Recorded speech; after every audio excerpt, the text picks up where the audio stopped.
সবাইকে ওয়েলকাম। যারা taser NFT বা টেজার ফান্ড করছেন, ভিডিওটি তাদের জন্য। এই ভিডিওটি অবশ্যই মূল্যবান হতে চলেছে।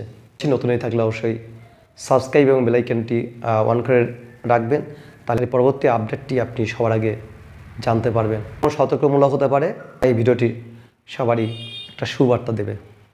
টেজার এনএফটি মাধ্যমে আপনারা সকলে লাভের আশায় লগ্নি করেছিলেন, সেখানে টাকাটা জমা করেছিলেন বিভিন্নভাবে, বিভিন্ন কৌশল আছে, সেই কৌশলের মাধ্যমে টাকাটা জমা করেছিলেন এবং সেই সময় অনেকে টাকা তুলতে পেরেছিলেন এবং অনেকে টাকা তুলতে পারেনি। যারা টাকা তুলতে পারেনি তারা তো জানেন যে খুব চিন্তিত, আর যারা টাকাটা তুলতে পেরেছে তারা খুব খুশি। এখন যারা টাকা তুলতে পারেনি তাদের টাকাটা তো কী হবে, উড়ে যাবে।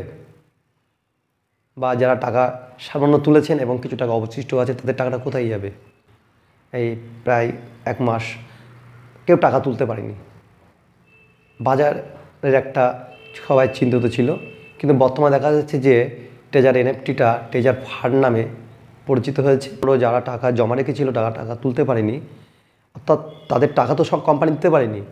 এখন তাদের টাকা দেওয়ার জন্য নতুন একটা কৌশল অবলম্বন করলো, নাম দিল টেজার ফান্ড।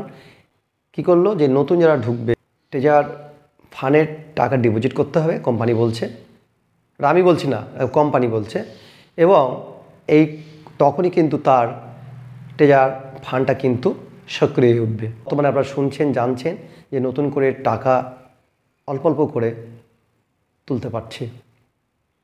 কিন্তু কারা তুলতে পারছে? যারা ডিপোজিট করেছে। এখন ভাবুন, কয়েকদিন আগে আপনারা টাকা ডিপোজিট করেছিলেন, টাকা তুলতে গিয়ে কত সময় নিয়েছে, আর এখন আবার নতুন করে টাকা জমা দিয়ে আবার সেই একই সমস্যা। যারা টাকা ডিপোজিট করেনি, অর্থাৎ আপনাদের ওয়ালেটে ওখানে 5,000 টাকা ডিপোজিট করতে বলেছে। যারা কতটা বুদ্ধিমান দেখেন, 5,000 টাকা যদি আপনি ডিপোজিট করেন তাহলে আপনার অ্যাকাউন্ট আবার সক্রিয় উঠবে। কেন এটাকে করবে? কোম্পানিটা করতে পারতো যে টাকাটা খুব সহজে যারা টাকাটা ইনভেস্ট করেছিল তাদেরকে হাতে পৌঁছে দেওয়া। অনেকে জমি জায়গা বাড়ি বা নিজের মূল্যবান সম্পদটুকু বিক্রি করে কিন্তু এখানে টাকা লাগিয়েছিল, লগ্নি করেছিল। যেভাবে সারদা, রোজ ভ্যালি টাকা কালেক্ট করতো। সারদা বা রোজ ভ্যালি যখন টাকা জোগাড় করেছিল, তারা কিন্তু ঠিক এরকম কৌশল অবলম্বন করেছিল। তারা প্রচুর টাকা বাজার থেকে কালেক্ট করেছিল, আপনারা শুনবেন। তারা প্রচুর টাকা কালেকশন করেছিল এবং প্রত্যেকের অ্যাকাউন্টে একটা ম্যাক্সিমাম টাকা হয়ে যায়, কিন্তু সেই টাকা ফেরত দিতে পারেনি। রোজ ভ্যালি বা সারদা বন্ধ হয়ে গেছিলো। এনএফটি বন্ধ করে আবার নতুন করে ফান্ড চালু হয়েছে, নতুন একটা কৌশল অবলম্বন করেছে। কিন্তু কোম্পানি কিন্তু ছোটো ছোটো টাকা যারা ফেরত দিচ্ছে খুব কম। কোম্পানি জানিয়েছিল যে টাকা 5,000 টাকা রিচার্জ করতে হবে এবং যারা রিচার্জ করেছিল টাকা, তারা কিন্তু টাকা ফেরত পাচ্ছে। আপনারা জানেন যে ফার্স্ট উইথড্রলের টাকা কিন্তু 24 ঘন্টার মতো সময় লাগছে, আর দ্বিতীয় উইথড্রলের টাকা তোলার চেষ্টা করছে, অনেকে অ্যাপ্লাই করেছে টাকাটা তোলার জন্য, কিন্তু তাদের একটু সময় লাগছে, কম বেশি 96 ঘন্টা।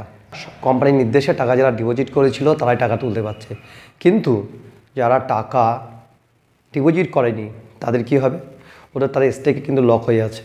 তারা লকটা ছাড়াতে গেলে নতুন করতে আবার অর্থ বিনিয়োগ করতে হবে, কিন্তু সাধারণ মানুষ, গরিব মানুষ, তারা আবার নতুন করে অর্থ বিনিয়োগ করতে চাইছে না। তাদের কি হবে? আপনারা যারা রিচার্জ করেননি, আপনারা চুপচাপ থাকুন, দেখুন কি হয়। আপনারা ফার্স্ট উইথড্রল বা সেকেন্ড উইথড্রলের টাকা কেমনভাবে পাচ্ছেন বা কতদিন সময় লাগছে কমেন্ট করে জানাবেন। ফার্স্ট উইথড্রল বা সেকেন্ড উইথড্রলের টাকা পেতে কতদিন সময় লেগেছে বা আদৌ পেয়েছেন কি না, এখানে কমেন্ট সেকশন আছে, কমেন্ট সেকশানে গিয়ে আপনাদের মূল্যবান মতামতটা দেবেন। মতামতটি কমিউনিটির মধ্যে মূল্যবান হবে, অর্থাৎ মানুষের কাজে লাগবে, মানুষেরও সতর্ক হবে। রিচার্জ করেনি তাদের ওয়ালেটে চলে আসছে, এটা কমিউনিটির মধ্যে এটাও জানা যাচ্ছে। তাই ভিডিওটি আর দীর্ঘায়িত করলাম না। আপনাদের বর্তমান ভবিষ্যৎ জীবন সুন্দর হোক। ধন্যবাদ।